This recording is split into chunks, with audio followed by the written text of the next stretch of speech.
Okay, let's go to page 124, and this is a section 11.2, and it's about parts of a triangle.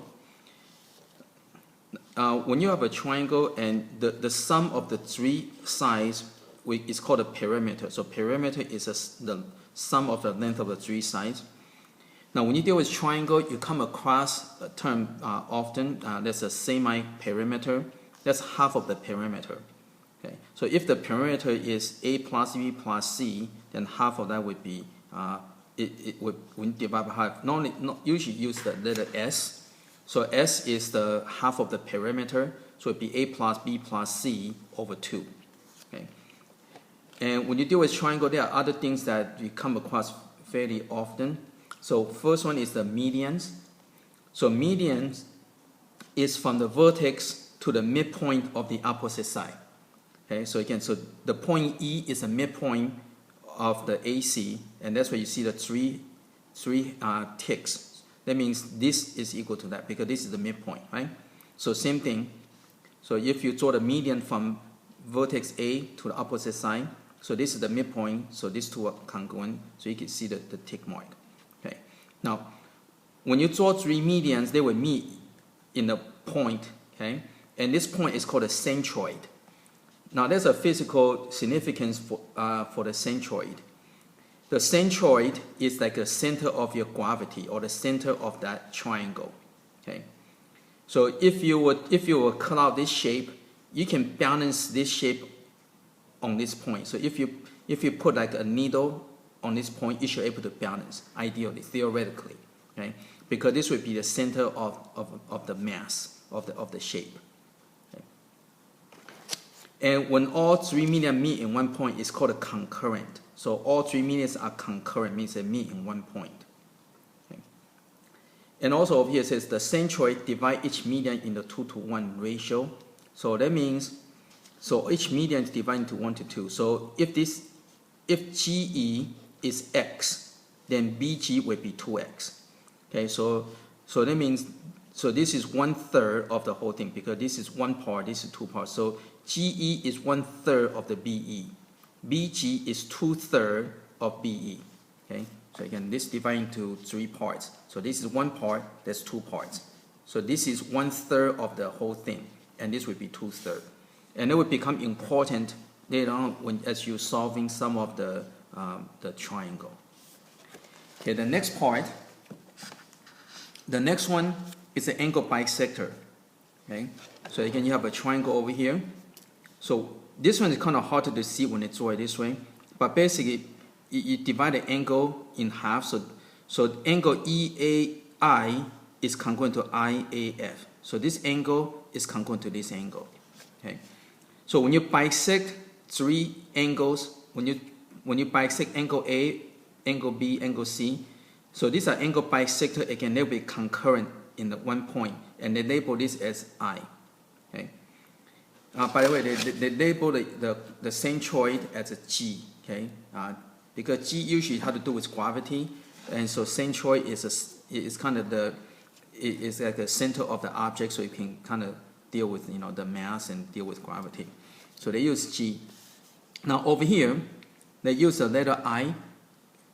This I stands for in center. So this would be the center. So if you use this as a center and if you draw a circle, okay, like right over here, so this would be the center of the inscribed circle.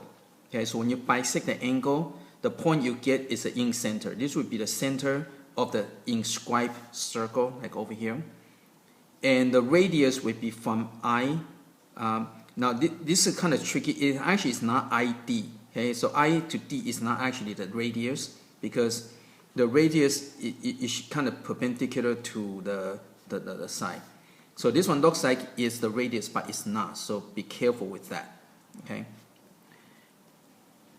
And the radius of the inscribed circle is called the in radius. And the center of the inscribed circle is called the in center. Okay, so just kind of be familiar with all the terms. Now the next one is perpendicular bisector. Now a lot of times people get confused between the perpendicular bisector and the median. Okay, so perpendicular bisector Okay, let's go to the next page.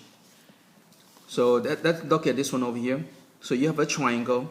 So you find the midpoint and you find the perpendicular bisector. Okay, so perpendicular bisector. So from here you bisect this side. Okay. From here you're going to bisect this side. From here you bisect this side. So the three perpendicular bisectors will meet in a point. The label is O, and this would be the circumcenter because this would be the center of the circle that will circumscribe the triangle. Okay. So you can hear a whole bunch of terms. So circumcenter. So this is the circle is circumscribed about the triangle. So this is called a circumcenter. Okay. And the radius is called a circumradius. Okay. So from here to here would be your radius. And they use a big R for a circumradius because it's a bigger circle. They use a small r for the in radius.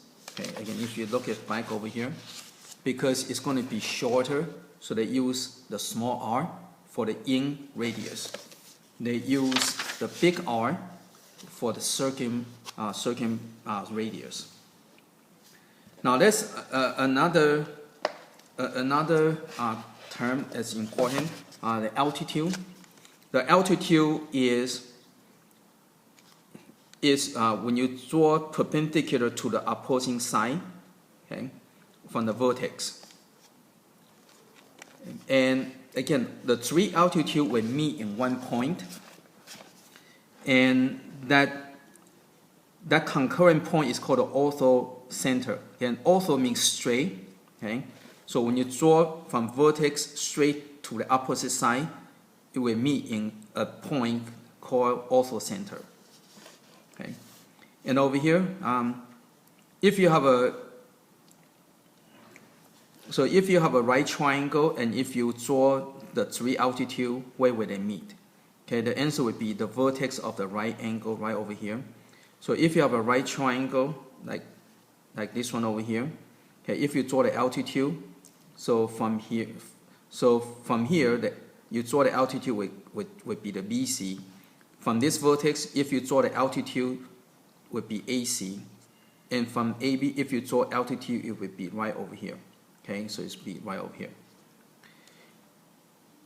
Okay, so again, all these terms kind of have to be familiar with. Okay, but when you draw all three, they were all concurrent, and each one have their own name.